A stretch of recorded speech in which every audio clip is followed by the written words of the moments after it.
Okay, what's up guys? Tony here. Today, I'm going to show you, for the people that don't know, how to change oil on a 93, 97 AE101 or AE100 Corolla 4A FE and the 1.8. I forgot what that one's called. But, we're going to change oil today. First thing is first, oh, here's the oil filter. Really easy to get to. Just make sure you have a drain pan, which I do, and then you should be good to go. If your car's a standard transmission, make sure before you even jack it up, make sure the e-brake is up and it's in gear. First or reverse, preferably. Things you will need: 14mm socket and a wrench, or whatever. Oh, and you need a pair of pliers if you have a hard time getting off the oil filler cap and do the PCV valve. Okay, get the clips off. Some washers for the drain bolt or gasket, and 10W30 motor oil or 5W30. Oil pan drain, oil drain pan, and a jack. Any jack will do. This is not a heavy car. I think soaking wet, this car is 2,200 pounds. That jack can more than enough do it. Don't worry about it. You don't need a big one. That's it. Once you jack the car up, notice the pinch welds on the car. Every car by now, they're probably all fucked up, especially of this age. It's not a big deal. That's where you're supposed to jack it up. It's just from the fact that they have like a little adapter. It looks like a hockey puck. You've probably seen people with a hockey puck and they just cut a slit in it. But if you don't have that, they get all bent and look like shit. Like this, but it ain't a big deal. I ain't hearing none. If you don't want to do that, there is another support under there. You can use that one. But this one's easier. What's going on, guys? Today I'm going to show you how to change oil on a Toyota Corolla 93 to 97 or AE101 or AE100. Probably the same for pretty much any Toyota 4-banger, but really simple. Things you will need. First thing is first, you will need a drain pan, which you can pick up from AutoZone for like nothing.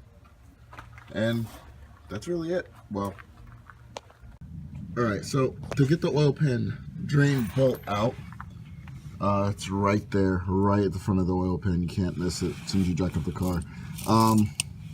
You will need to take it off a 14 millimeter.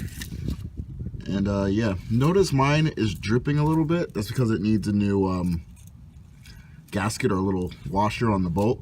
They're really cheap from AutoZone. Just pick one up. I think mine was $2. And it came in an assortment of them, so if you have more than one car, it's good money. Alright, to get the bolt off, doing my best filming with one hand, you have to turn, because I know a lot of people don't tell you this, you turn the wrench. Can you see the wrench? Yes.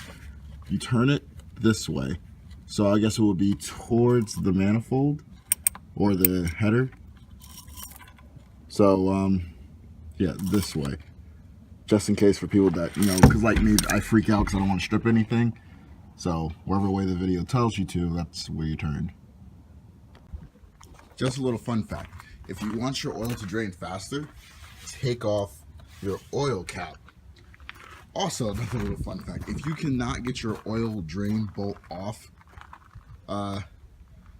that's the first thing you want to be concerned about. If you can't get the oil pan drain bolt off, let's take care of that before anything, because anybody that has an older car knows about this.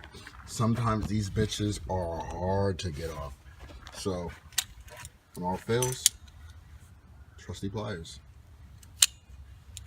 It will always get it off. Nothing will beat the pliers. It's just that easy. Now that's all that awesome stuff is done. Get your oil drain pan, put it under there. Finish taking off that bolt, and you should be good to go. Bolt. at that awesomeness. Straight dirt. Disgusting. Now, when you take off the oil filter, you know, I showed you right there, make sure, you know, you the gasket, make sure it comes off with the filter. If it doesn't, you're gonna have a bad day. By the way, the filter turns to the left, so that's where it turns, to the left. I think Toyota, well, filters for this car anyway, it has an arrow showing which way it should turn, so, you know, but to the left. Okay, and then, you know, also clean up that surface a little bit. It doesn't have to be perfect, just a quick rag, you know, quick wipe down. Okay, so after 1995, I think Toyota, even with the same engine as this, they went to 5W30 when the old ones used 10W30. I know they require 5W30, but as the engines age, because even these engines are known for like 500,000 miles, they do age, it's better to go to 1030. It's just better. That little thickness that little better thickness helps it out. 530, if anybody still uses it in this car this age, you know, it'll still burn a little bit when they're cold. So 1030 will definitely help that out. I also use a Lucas oil treatment or engine oil stop leak. Doesn't really matter. They both do the same shit. Does actually help out. So yeah, this engine got critically overheated at some point in its life. You know, let my mom drive it, and apparently she didn't know what a heat gauge looked like because the car needed a radiator because half the fins on the bottom had like type rotted out, and she just kept driving it and it overheated. The funny thing is, let it cool down, ran like nothing happened. I love Toyota. I'm not sure if everyone's OCD like me, but every couple oil changes I replace the PCV valve. It's so cheap to fix. I mean, if your car burns a lot of oil, this is probably the culprit. They get stuck from time to time, and they're like $2. There's really no excuse to replace them. And if you leave them neglected, they'll just get stuck, and the pressure in your crankcase will push out your seals.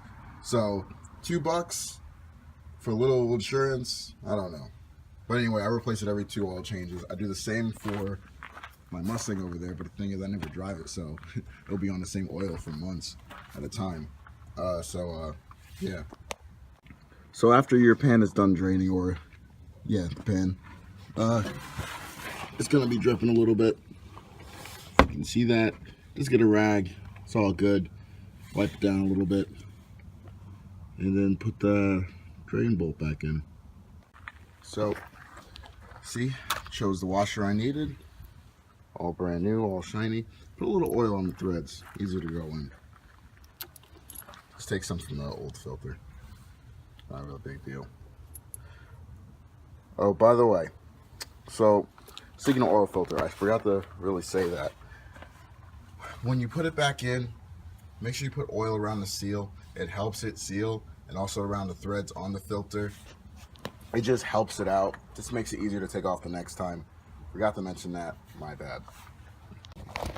Okay, so when you put the drain bolt back in, never, ever, ever run these in with an impact on or off. That's just dangerous. You will damage your pan. It's legit 2 seconds of your life worth replacing your whole oil pan. Just don't do it. Just go by hand or a wrench. Well, not obviously. Go by hand and run it in first, then use your wrench.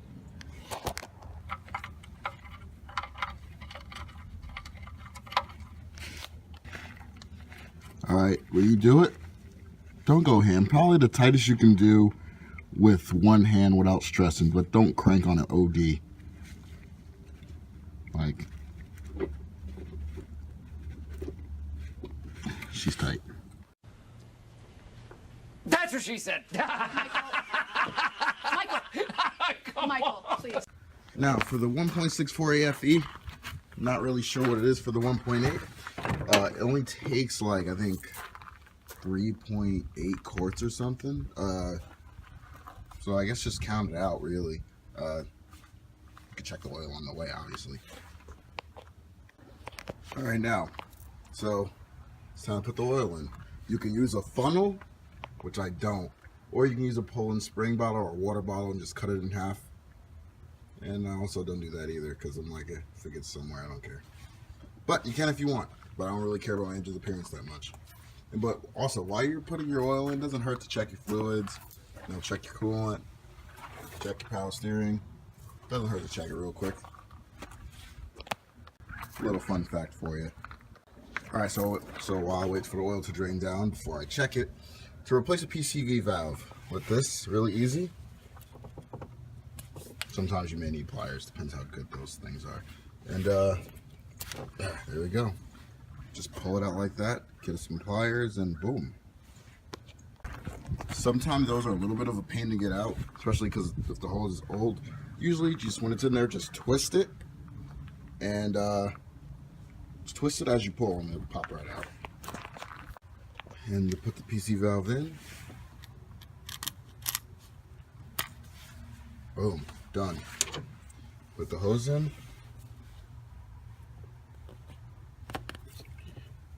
Oh, this may be a little hard. No, it's not. Get your pliers.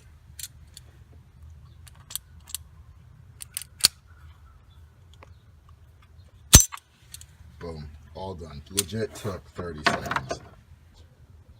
So after you confirm there's no leaks with your car, after your oil change, you're going to want to put it down, obviously.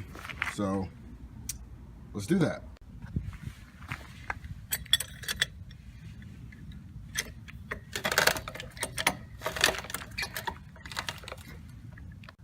Pull the jack stand out and lower the jack.